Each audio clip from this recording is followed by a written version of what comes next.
Welcome to today's Explainer. We're taking a quick journey right into the heart of Morocco's vibrant culture to uncover a really fundamental truth about how we spend our money. We're going to look at why that absolutely dirt cheap price tag you just found might actually be costing you a fortune in the long run. It's a classic case of using rich historical wisdom to solve a very modern headache. So we've all been there, right? You're scrolling online or walking through a store and you spot something with a price so low it feels like an absolute steal. You get that little hit of adrenaline, make the impulse buy, and feel like a total genius. But then, maybe 2 weeks later, the thing completely falls apart. Suddenly, you're frustrated, you're annoyed, and you're out of pocket. Let's talk about the allure of cheap, which is truly a universal trap. When that flimsy product inevitably gives out after just a few days of use, reality hits you pretty hard. Suddenly, that amazing bargain doesn't look so cheap anymore, does it? You quickly realize the true financial cost of that initial dopamine hit. You thought you were saving your hard-earned cash, but honestly, all you really bought was a fast track to disappointment and the chore of having to go buy the exact same thing all over again. This brings us to some timeless Moroccan wisdom, a real lesson from the souk. There's a beautifully written Moroccan proverb that addresses this trap perfectly.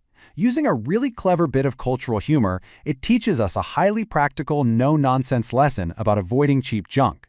It's a great reminder that just because a price makes you smile today doesn't mean the product itself won't make you frown tomorrow. And I love how this illustrates such a strong cross-cultural connection. If we look at the literal English translation of that proverb, it says, "What you like because it is cheap, you throw away half of it." Notice how perfectly that mirrors the phrase we use all the time: buy cheap, buy twice. It just goes to show that across completely different languages and cultures, the core human experience is exactly the same. Cheap definitely does not always mean good value. Let's break down the 100 dirham trap and look at the hidden math behind cheap purchases. Picture this. You're at the market and you buy a pair of shoes for exactly 100 dirhams. You're feeling fantastic about the deal. But then you wear them a few times and they're completely wrecked in a matter of weeks. So what happens next?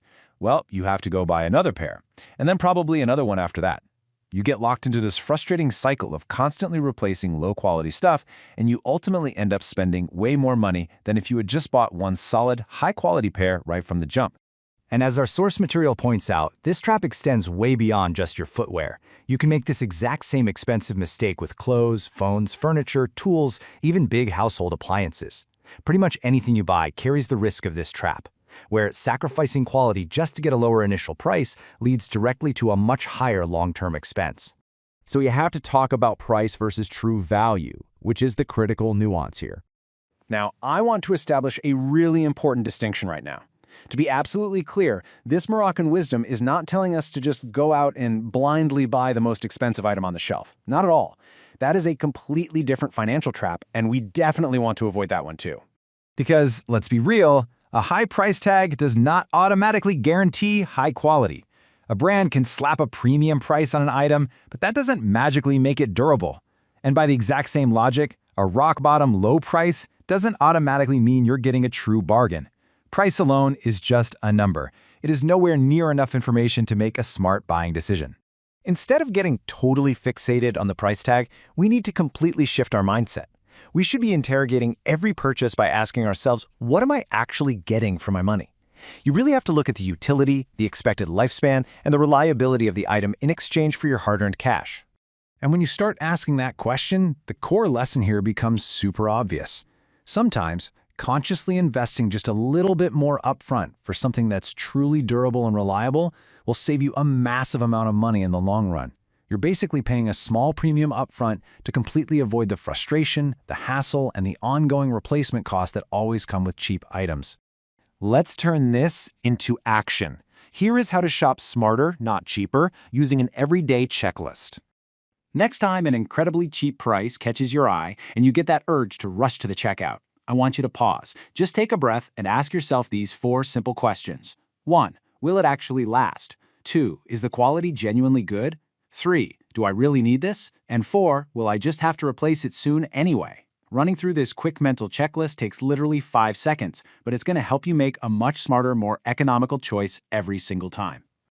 And you know, that is the true beauty of these Moroccan proverbs. They don't rely on stuffy, complex economic theories. Instead, they take ordinary, everyday scenarios that we all experience and elegantly distill them into unforgettable life lessons. They're simple rules of thumb that, when we actually apply them, protect both our precious time and our wallets. So, to wrap up our explainer today, I want to leave you with this final, slightly provocative thought. As you step away from this and go about your daily life, making purchasing decisions, big and small, are you just endlessly chasing the absolute lowest price, or are you actually seeking the highest value? Remember, what you like just because it's cheap, you might end up throwing half of it away. Thanks for tuning in, and definitely keep this timeless wisdom in your back pocket the next time you go shopping.